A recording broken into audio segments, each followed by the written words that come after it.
Great seeing so many people here. Thanks for joining this session.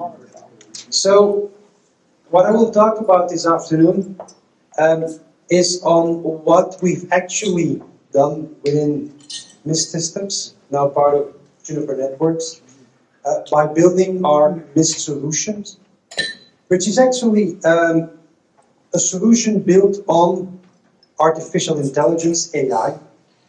It's a networking solution. I think lots of you have heard about MIST Systems. If not, you just had a session with a Cisco AP. We also sell APs, switches, and SD-WAN components. Now, what we've done as a starting point is think differently. Not think about the AP as an antenna, because I assume that every quality AP has good antennas. Oh, everybody agrees here. Let's say that's a fact. But it's all about knowing how a user feels on the network. What I would like to answer as a system or as a solution is you all sit here. I'm happy not everybody is using his mobile phone or is using his or her laptop. But the question I have is that if people start using their devices, are they still happy on the network? The antenna is there, but is everybody still happy? Share medium. Which user is, which user isn't happy? Can I take actions proactively to give a better user experience? So that's how everything started. And just to give you a timeline before we dive into the results, is that MIST Systems only started in 2014. Cisco, Aruba, everybody else has multiple decades more of history. Advantage, history. Disadvantage, they can't start from zero. Starting from zero means you can start something new and think differently. When we started it, we actually talked to wireless people and tried to make it as simple as possible on what are wireless issues typically that you see. We could bring them to two categories, Count Connect and the Wi-Fi sense. That's really simple. If you think about it, it is as simple as this, right? But what's behind this, that's completely different. Because what I want to know is it really the Wi-Fi or is it something else? So we said what we want to achieve as step one, and I like this terminology. People talk about mean time to resolution. I like mean time to innocence better. Basically, what we wanted to do is give IT staff an answer to explain why things don't work. And don't start searching for hours for a Wi-Fi problem which isn't one. So think about how are we going to, based on, it was mentioned we have 25 sites. I think Peter talked about, I went to a warehouse and these are the things I thought about that need to be done because the scanner didn't work. We are all pretty technical. Not every company has the luxury to have all these technical qualified people. So we thought about a solution that should be able to tell you how is an experience of a user, right? But also why is the experience bad? Third thing, what is the reason, right? Because the client doesn't work, there can be tons of reasons for that. And we also want to move that not only on a user but on a site.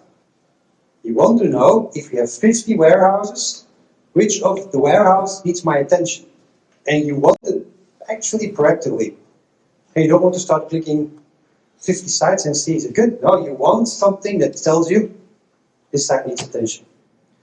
Now, by having answers to these questions, you get into sort of a circle, because if you know what's going wrong, you do something, you solve it, it goes away. Hopefully for a long time, but if things happen again, system tells you and you can start all over again. Or only do less work because you already know what's happening. Now, to achieve this, that's not so easy. Because what is the happiness of a wireless user? So, when we start building this, we thought, okay, 10,000 people reading log files is not a good idea. So we need to start looking at AI. Now, again, if you look at today's world, every vendor or every networking security vendor has AI somewhere in their website, marketing, whatever material they have. Mathematical equation, AI doesn't equal AI, right? There is a big difference in what is used. So just to give you a little bit of an insight, when we start building this, we actually noticed that we wanted to use multiple techniques within the AI possibilities. Okay, as you can see, machine learning is still used more often. Now, it's not one engine, it's multiple engines. I will not go into lots of details, but it's multiple engines and they all bring together the answer to the question, is the user happy or not, right? And it goes, if you look at it, it will look at different parts, APs, switches, but a small example, it will also look at backend services. Because in the results over the years, what we've noticed is that it's rarely a real Wi-Fi problem. It's always something in the back that is causing issues. Now, once we've built all of these machine learning engines, we went into the neural networking space to go a step further. And the reason that we wanted to do that is that if you know that 5 megabits per second is what is to be expected in this room, you want to learn that. You don't want to make assumptions. So if you want to learn something, you need to look at deviations, anomalies, differences which you get from all users over time. Starting to use that, the algorithms behind it are part of deep learning neural network algorithms. So all of these needed to be started up, activated, and we said, okay, but if you want to do it right, if there are 100 people here, and you all have 2 devices, I need to analyze in real time 200 devices. If the meeting room next door is filled up today, it's 400 devices. If it's not filled up, it's 200. So we said we need to scale this as well for real-time analysis, right, independent of the amount of clients. Even if they grow or they shrink, we need to be ready. So we had to put this somewhere centrally in a cloud, based on what we call microservices, so we can spin up services all the time when needed. Okay, giving you a small idea, biggest customer is above 200,000 APs in one tenant. I'm not going to tell you how many users are on that, but it's a huge number, right, which are analyzed in real time based on a cloud service. So when we start from scratch, we had no choice, but we actually want to go that way. We moved fully into the cloud. Right? We started from zero, and we started building all of these engines. And then, of course, we had to put something usable on top of that. And nobody's going to read tons of data, right? So what we then tried to achieve is, first of all, we said, let's show what we call service level expectations in a form of timeline. Just that you know, over time, A, is my graph stable? Or B, is there a dip in my event line? Because if there's a dip, I want to know what service level is going bad.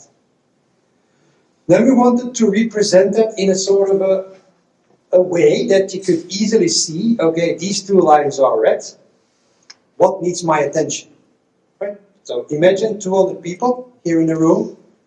If 2 devices wouldn't work good, even if you all have the same iPhone, same release, even you bought it on the same day, if 2 devices behave differently, we will put them here and say, look, they're different. It's not the first time. One of the examples we noticed in warehouses, in factories, they use tons of scanners. Zebra is really popular. It's not the first time that we were able to pick out 2 devices that acted differently than all the others. Who was to blame first? The Wi-Fi. What was the issue? The wireless card in the device. If you have hundreds of those, and we proactively show you 2, the time that you need to solve something is lower, and that meantime to innocence, meaning that you can explain actually what's going on, is also really low. And important, because you need to explain to someone what the root cause was. Okay, let's be faster than ChatGPT. Let's make an interface where you can actually talk to and ask questions in human language. Why not everybody super technical? So someone just want to ask, okay, why is this client not working correctly? And you want the human readable answer. Again, a quite complex thing because you need to use data from the user itself connecting and then analyze it and say, okay, I'm seeing this and this going wrong, and maybe give some ideas on what you should do to solve it. As a next step, and this is a key element, right? Because systems can show you answers. Okay? Now, what we learned over time is there is one thing really key to an answer. And the answer is certainty. Right? I can guess, but we didn't want to guess, we want to be certain. Why do you want to be certain? Because the last step in this solution is self-driving actions. I don't know how many people in the past have done something with routers and BGP, but I never wanted actually somebody today that makes a decision on my routing protocols. Never. Why? Nobody was certain enough. I said, well, let's change the routing. I said, but I'm certain. No, I think we should. Okay, no, certainty. Here, if you are really certain, you can take actions yourself, right? With one goal in mind. The actions should actually make the results better for the user. Now, lots of these AI or learning engines, they are a form of a reinforcement. Reinforcement means that you learn something, and then you ask yourself, am I right or am I wrong? Nothing is perfect, but if we are wrong, we will analyze the data from the users and see that instead of 2 of these Apple devices, 6 don't work anymore. So we know that it's our decision that did something wrong. Let's undo it and try another one. Okay, trying is maybe a little too simple word, but that's what it's doing. It's helping itself to make itself better. Now, we gathered in all of that data, right? And then actually, with all of that data, we gave you the output. And now based on what we gave you as output, I will talk about some results that we saw in real life and how they help us to solve problems.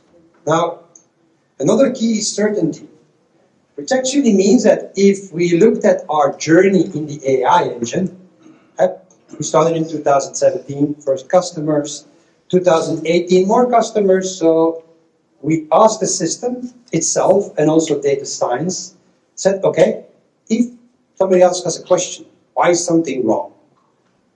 A, are we giving the answer? B, is it the right answer? And if not the right or we don't give it, C, do we have the data to be able to give the answer? Because an AI engine needs to be trained and learned. It does quite some stuff by itself, but still you need to learn and train it. So by training it, what you saw is that the more questions we get, the more efficacy the system actually was able to bring. But if we even look today or a year ago, we still have more data than actually Marvis virtual network assistant, works itself, you talk to it and it virtually answers you. We still have more data than answers we give. So we can still optimize and optimize over time to get more and more data, feedback, answers to technical questions in a human form. What we notice as a side effect, if you can start by 0, you can build a new GUI. You can ask customers, is it right? Is it easy?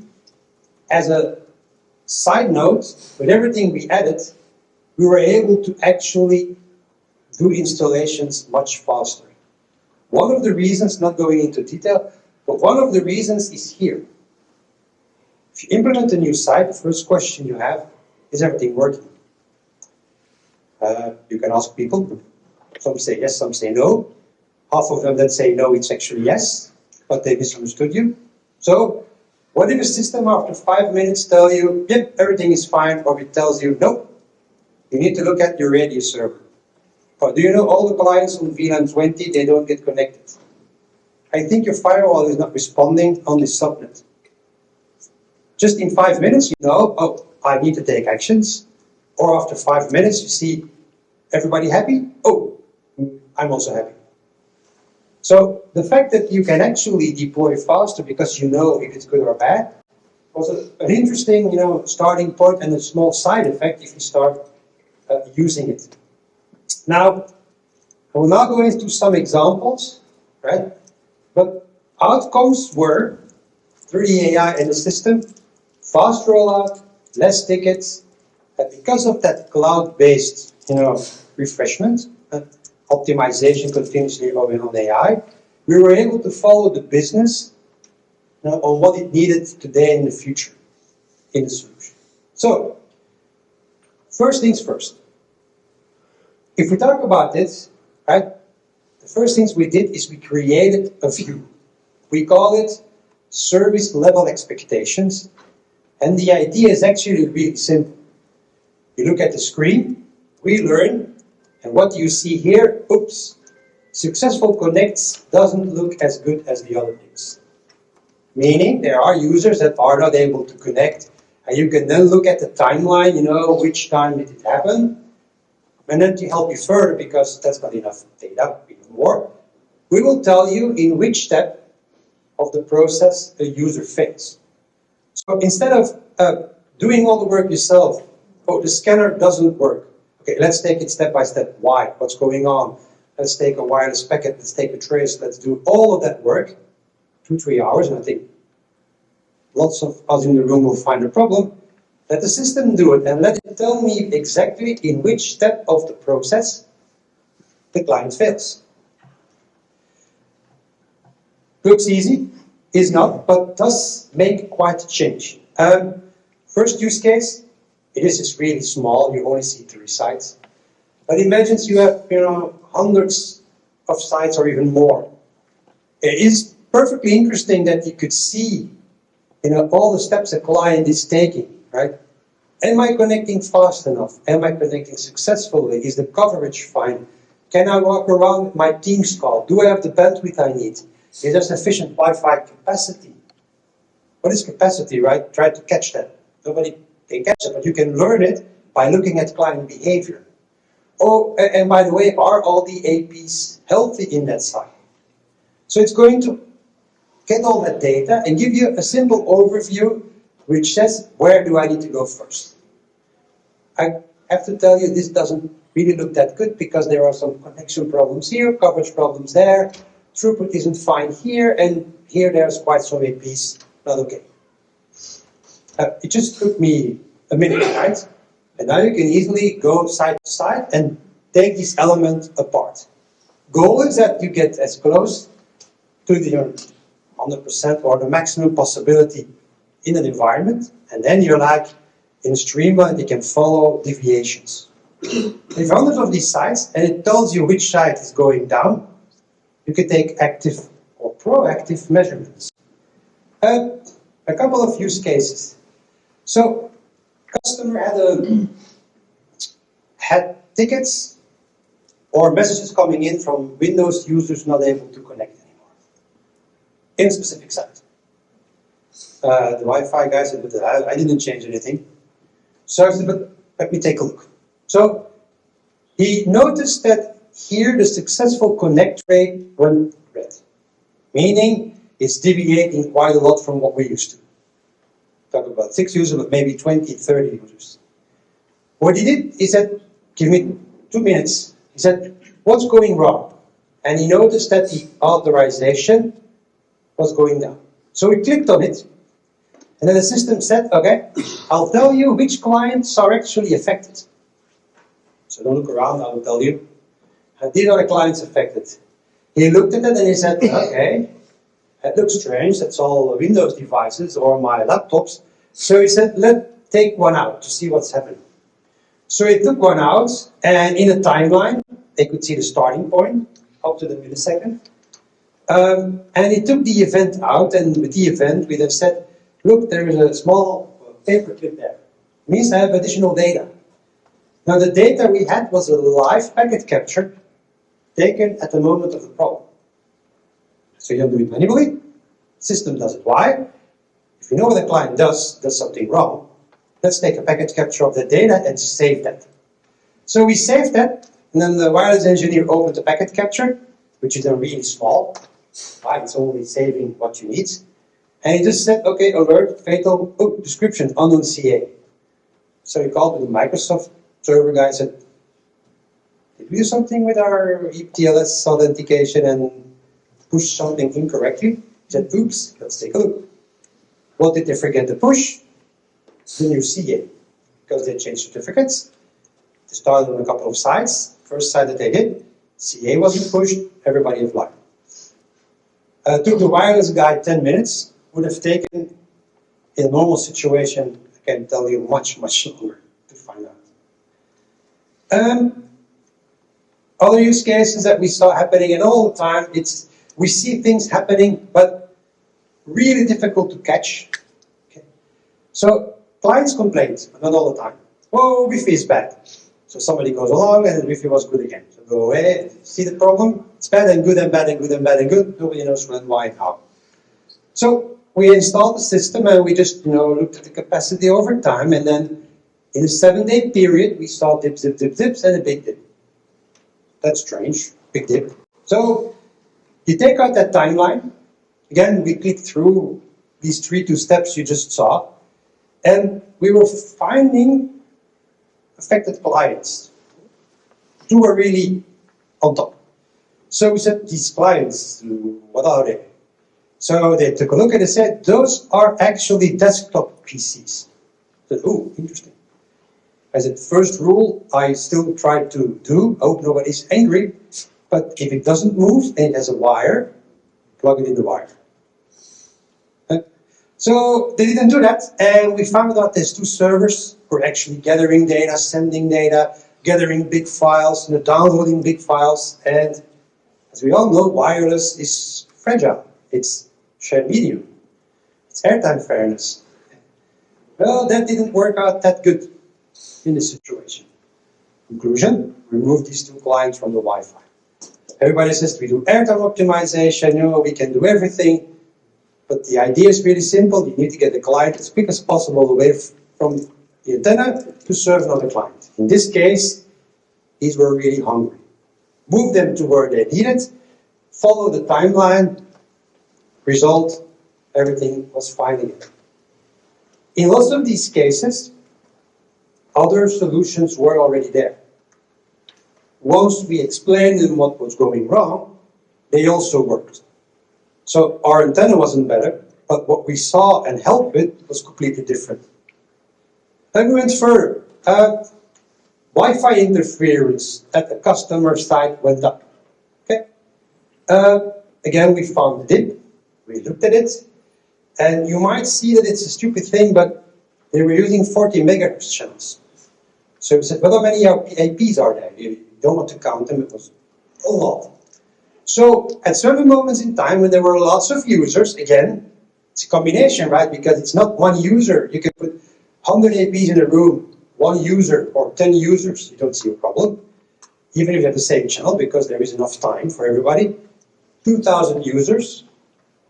Suddenly, there isn't enough airtime. System says dip, 40 megahertz channels, and with 1 click we said, make them 20. Why? You can't get it away anymore. It's too much over time. Forget it. Don't try to solve it. It doesn't work. And we were even able to show that because our radio resource management is also using the self-learning engine.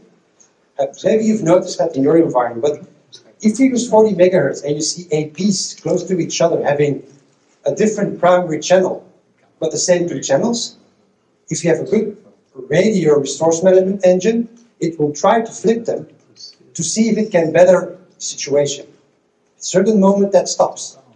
The system will tell you and say, make it 20 megahertz. We made it 20 megahertz, everybody was fine. Well, the customer said, well, I want 40, more bandwidth, blah, blah, blah. I said, that's wrong. I mean, let me explain you how it works. 20 megahertz, things were gone. Yeah. backend systems, right? The number of DHCP servers or server problems we had to solve in the last 3 years, I think I can't count them anymore. Why? DHCP servers, they tend to have IP stocks. They tend to have, pools degraded or full, or clients are added without IT knowing it. And everybody's going to look at this DHCP server every week. Real result, at a certain moment in time, the time to connect went drastically down. Customer said, time to connect, nobody's calling me, there is no problem. I said, well, that's not really the point. If it takes too long for a client to connect, we want to tell them.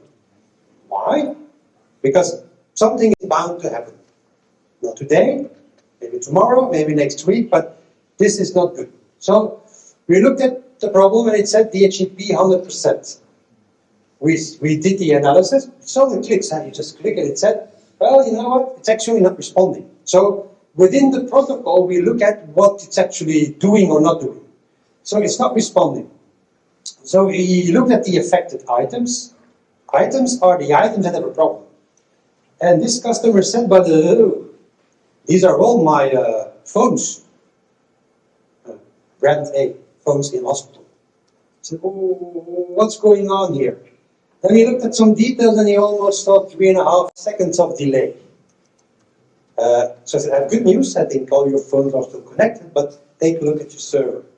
So he went to the server and he saw that the scope was completely filled up. Talked to the technical department. What the outcome? They bought 200 additional phones because they were really happy with them. Why? The system helped, of course, to make it work, but the IT didn't know. So suddenly, no IP address anymore. But we were able to catch that before it happened. Right? And so on. Issues with roaming. There was this story about the scanners. I could tell you there's tons of scanners that don't roam correctly.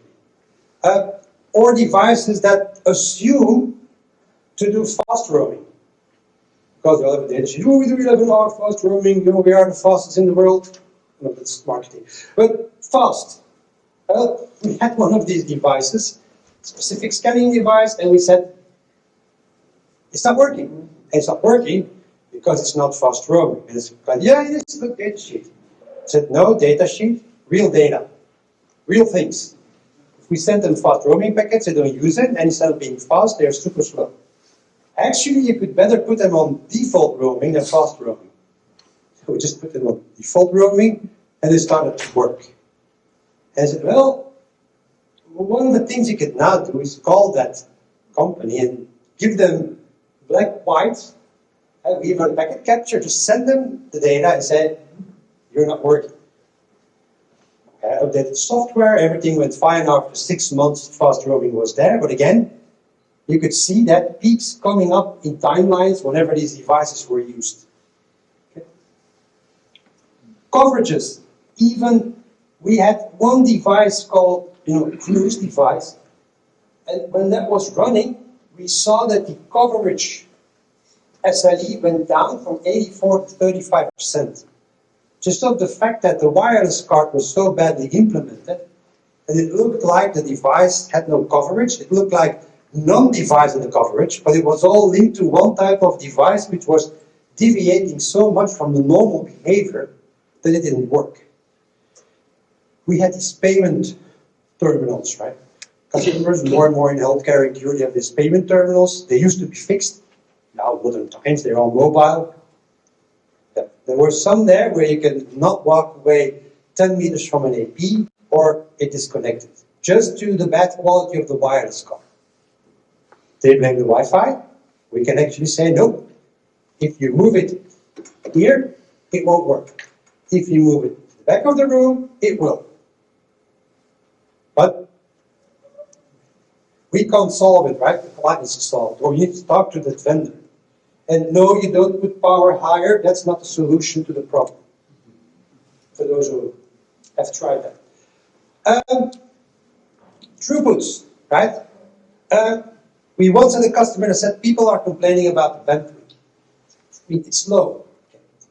So we said, what are you aiming for? By doing these deep analysis with with all the data we had, right, we actually, if you have 200 people and they are still working and downloading and uploading and doing stuff, we actually calculate the real bandwidth that every of these user has. Now, in an hour, in 2 hours, tomorrow, yesterday, whatever.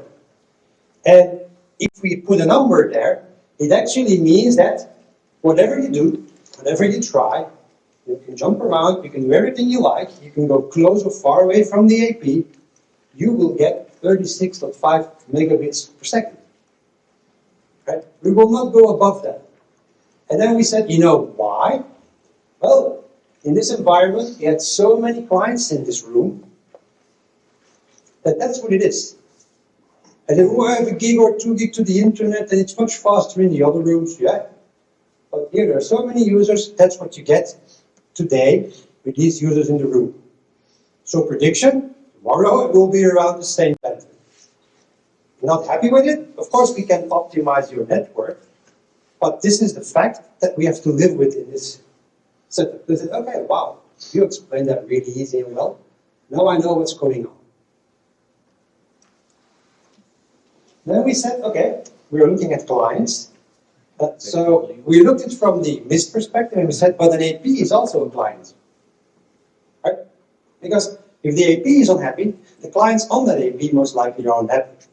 So we need to do some self-analysis. And things that we are seeing more and more is changes in switches. And then we switch from the, go to the last and best 2.5, 5 gigahertz ports and all these things. The number of moments in time that we've seen speed mismatches happen on 2.5 and 5 gig switches was fairly high in the beginning. These negotiations, nothing new, right, from the past, it went wrong. Now, what we were able to do for one customer was just pick out, I think it was around 15 APs on 80, 90 switches, and looked at it, these 15 have a problem with this. I said, but they work. Of course they work, but degraded. They still have 100 megabits, but 100 megabits means 30, it's not 300 like you think. Okay, so the only thing we said, these are the switches, these are the ports, we can solve it. Think about the fact if you have 5,000 ports and we pick out 20 to look at, the time you save, it's incredible. If you don't find the data, what do we do then? You know, if it's going wrong, look at the packet capture, analyze the packet capture. And that was the example I gave before. In this case, you opened it up, you could see it's a Raspberry Pi, you could see the authentication, reassociation is fine, key 2, wrong. A little bit of a technical person says, wrong username and password. Even if in this case, we had this in a factory, hundreds of these Raspberry Pis were taking, data on the factory process. And the customer said, but it cannot be possible that one isn't working because they all have the same password. And I said, no, that one, something happened. Nobody could explain what. We neither, because we can only give you the facts that that device had a problem. They barely noticed it in their full process, but they were actually really happy that it was detected proactively, because nobody was going to call them to say one of your Raspberry Pis is not connecting anymore.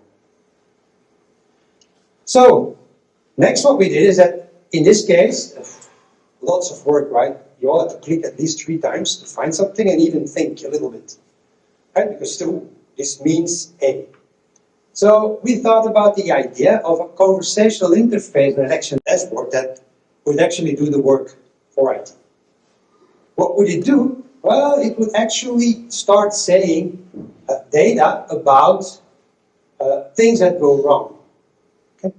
So, still problem, I find this sometimes problem number 1, even before we start or we do a migration or something. I think everybody talks about the fact there are switches, there is cabling, how old is the cabling fine? What we see almost every time when we migrate a site or multiple sites, or they put new switches or we put our APs in, that Marvis or the AI engine analysis always finds bad cables. Always. Always. Even in new installations, they find bad cables. So you could say, oh, but it's all new. Yeah, but people make mistakes, and I can assure you that out of 100 cable, 1 is wrong. Will you notice that if you have two APs close to each other, not so many users, most likely it will be fine. But once you have a high density, people come to the office, lots of students, whatever, meeting rooms get filled up, then half of the people or small parts start complaining. But you can't put your finger on it. Because it's just one of the two APs with a bad cable, and you were just out of luck. And at that time, 60% of the clients were on that AP. So that is what we see. And then we just say, look, it's this switch, port 19, please change. And then again, we're also challenged, and I always ask, are we right? Because we need to be certain. Every time when I asked, they said, yeah, you were right. It was a new cable, it was not good pressured, or one said to me, no, you were wrong. Well, actually, you were right. There was dust in the port. So I said, well, yeah, we're not that good to see dust versus a bad cable, but if the dust was removed, the message got removed, and the problem was solved.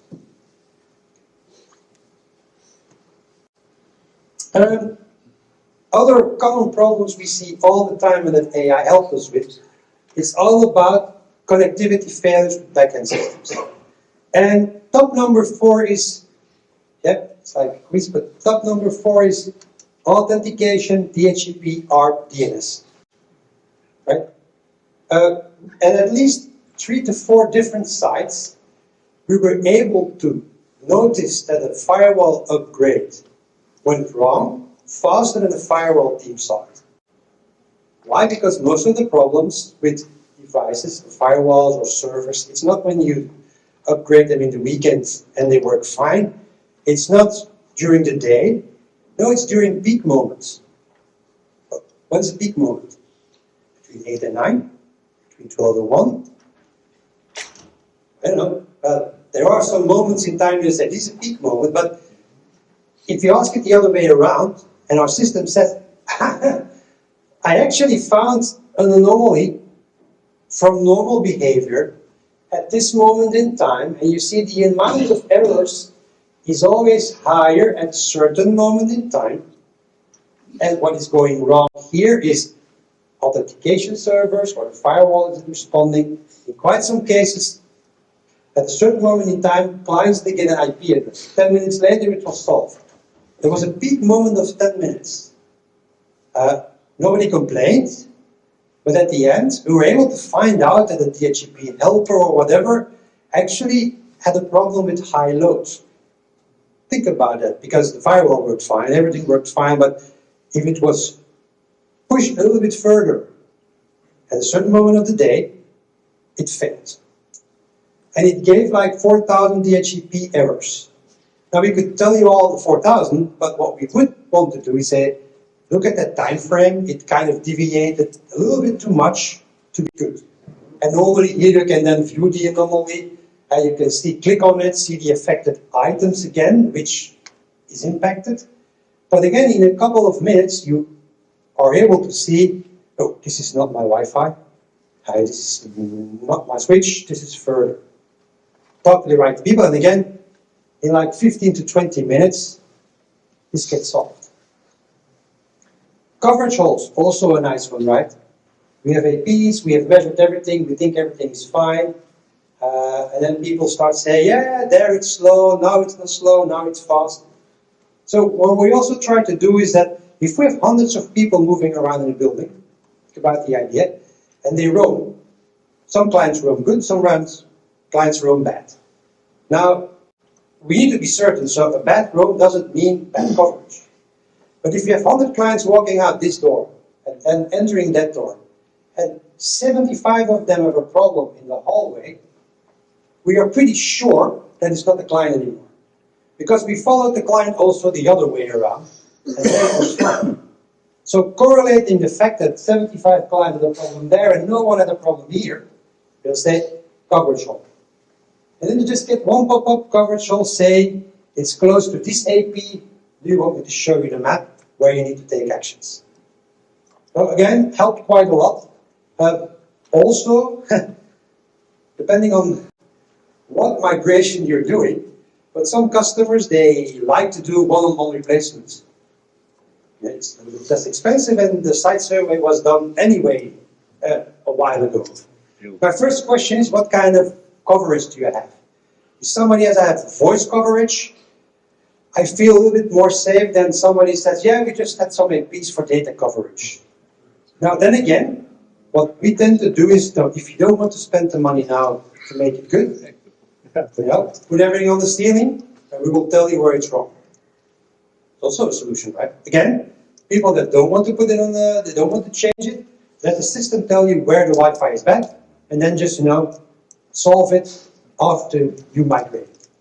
But of course, good site survey is really important, but if they don't want to listen, the system will help them to do so. Other things that typically are in environments, not everybody knows all the clients on the network. Not everybody knows them, and some clients are forgotten or are not used, or even worse, in hospital are used incorrectly. So I was in hospital and they had a device that used to go to a bed, monitor a patient, and then if all went well, it should send the data through Wi-Fi to the server for immediate analysis. How did they use it? They went to the bedside, plugged it in, they picked it up half an hour later, they went to their small room where the nurses are, plugged it in, waited 30 minutes, and then they got the data. So it took them an hour instead of 5 minutes. But everybody said, well, that's how we're used to it. And then our system came in and it said, but this client is always failing on the Wi-Fi. It's trying, it's not going there, but what's going on here? So we talked to that staff and they said, that's how we use it. I said, oh, come on. So a little bit of work, checked it, looked at it, found the problem, got it on the Wi-Fi, and now the nurses said, oh, this works much better. So persistent failing problems that you would not know about, you see them. Right? And things like radio servers that get overloaded by all the students that connect at the same time. If we look at globally, after COVID-19, all the schools we had, especially US, UK, Netherlands, everywhere in Europe, we had at least 5 or 6 that got these kind of anomaly warnings about servers that were no longer scaling, switches that were no longer scaling, the MAC addresses. They noticed that the type of devices after 2 years changed dramatically. And they kind of were not scaled everywhere the right way. Again, they saw the anomaly, were able to act pretty quickly. Okay, still complex, right? You still need to click, but almost nothing. So then we thought, okay, let's ask the question. Asking a question, how to work with what we saw? Well, you just go to the system, you ask a question, right? Something, troubleshoot the client. So we go the other way around. So we see everything, but if still a user says, I still have a problem, right, you can still say, now I need to troubleshoot, right? I mean, I'm stuck. So instead of making complex things, you just say, troubleshoot client, and then the name or the MAC address of the client, things that you know. And then it starts saying data about the failures. Lots of time it's a backend server failure, sometimes it's an AP down failure, it's an authorization failure, but it just gives you the answer. And then we also added one command, which when we started with Mist, quite some customers said, that's a nice gadget. So what was a gadget? Well, they found it's funny that they could type in the system, show me unhappy clients. Unhappy? Thinking about the idea, right? All the AI engines, they went crazy because unhappy. Now I need to look at everything. All of the SLEs needed to be looked at and saying, this device is unhappy. You might be unhappy with the traffic jam. In this case, it's a device unhappy with the network infrastructure somewhere where it went today or yesterday or the last 7 days. I said, oh, nice gadget. But over time, when people started to use the system, it was helping them in all of these steps. More customers said to me, now, every morning I ask one person to type that in. Unhappy users yesterday. Just as a precaution. Because I know you tell me a lot, but I just want to see if something is changed and deviated. Because all these things, they were there. New devices that I didn't know about because the technical department ordered them, right? New servers. I once said, somebody said, oh, they upgraded the radio server, but the guy from the company said that it wouldn't impact anything. Well, that wasn't right. Or with the DHCP server, yeah, we made a cluster and that worked immediately. No, we took 30 minutes before the cluster came up. And then they said, well, with unhappy user yesterday, I can have an idea on are there bad clients and what happened yesterday.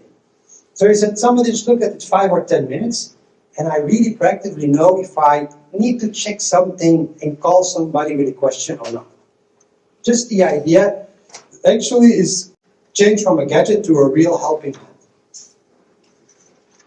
Just great, some obvious use cases. RF troubleshooting. Just ask the question, okay, somebody has a coverage problem. Where is the poor coverage? What does it do? It gives you the location, but it will tell you which clients are deviating most from normal behavior. So one sentence, 2,000 clients, you find those two that are actually really complaining. Because this one, maybe Denali is also complaining just because his neighbor is complaining. You know the problem, right? I have a problem. Oh, I have one too. No, you don't. But you think you have one. So also these things directly out of the system.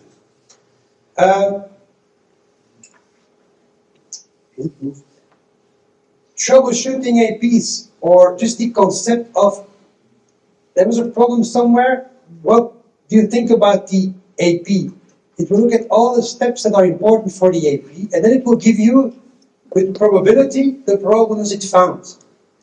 Now, think about the idea that it's actually saying here, because in our case, you don't need the same software everywhere. Your APs can have a different software because it's not bound to the cloud. So people don't need to upgrade, but they can. And some sites are updated and some not.